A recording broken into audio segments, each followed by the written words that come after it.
ಎಲ್ಲರಿಗೂ ಸುಸ್ವಾಗತ. ನಮ್ಮ ಶ್ರೀ ಸಿದ್ದೇಶ್ವರ ಸಿದ್ಧ ಅಪ್ಪಾಜಿಯ ದೇವಸ್ಥಾನ ಅನ್ನೋದು ಹಿಂದ್ಗಡೆ ಕಾಣಿಸ್ತಾ ಮತ್ತು ನಮಗೆ ಇಲ್ಲಿ ವಾಟರ್ ಫೌಂಟೇನ್ ಕಾಣಿಸ್ತಾ ಇದೆಯಲ್ಲ, ಸುತ್ತೂರ ಲಿಂಗಗಳು ಎಷ್ಟು ಸಾಕದಾಗಿ ಇಟ್ಟವ್ರೆ ಅಂದರೆ ಎಷ್ಟು. ಮತ್ತು ಇದು ನಮ್ಮ ನಂದಿ ಬಾಯಿಯಿಂದ ನೀರು ಬರೋ ಥರ ಫೌಂಟೇನ್ ಕ್ರಿಯೇಟ್ ಮಾಡವ್ರೆ. ಅಲ್ಲಿ ಸೆಂಟ್ರಲ್ಲಿ ಒಂದು ಲಿಂಗನ ಇಟ್ಟವ್ರೆ. ಆ ಲಿಂಗದ ಸುತ್ತೂರ ಸರ್ಪನ ರೌಂಡ್ ಮಾಡಿಬಿಟ್ಟು ಆ ಸರ್ಪದ ಬಾಯಿಯಿಂದ ನೀರು ಬರೋ ಥರ ಕ್ರಿಯೇಟ್ ಮಾಡೋರೆ.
ಅಕ್ಕದಾಗಿದೆ ಈ ಥರ ನೀರು ಹಿಡ್ಕೊಂಡು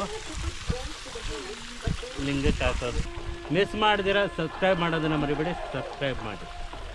ಇಲ್ಲಿಗೆ ಮುಕ್ತಾಯ ಆಯಿತು. ಜೈ ಕರ್ನಾಟಕ, ಜೈ ಕನ್ನಡಾಂಬೆ ಅಂತ ಹೇಳ್ತಾ ಈ ಮಾತನ್ನ ಇಲ್ಲೇ ಮುಗಿಸ್ತಾ ಇದ್ದೀನಿ. ಮತ್ತೊಂದು ವಿಡಿಯೋದಲ್ಲಿ ಸಿಗ್ತಾ ಇರೋಣಂತೆ. ಅಂದವ್ರಿಗೂ ಟೇಕ್ ಕೇರ್, ಬೈ ಬೈ.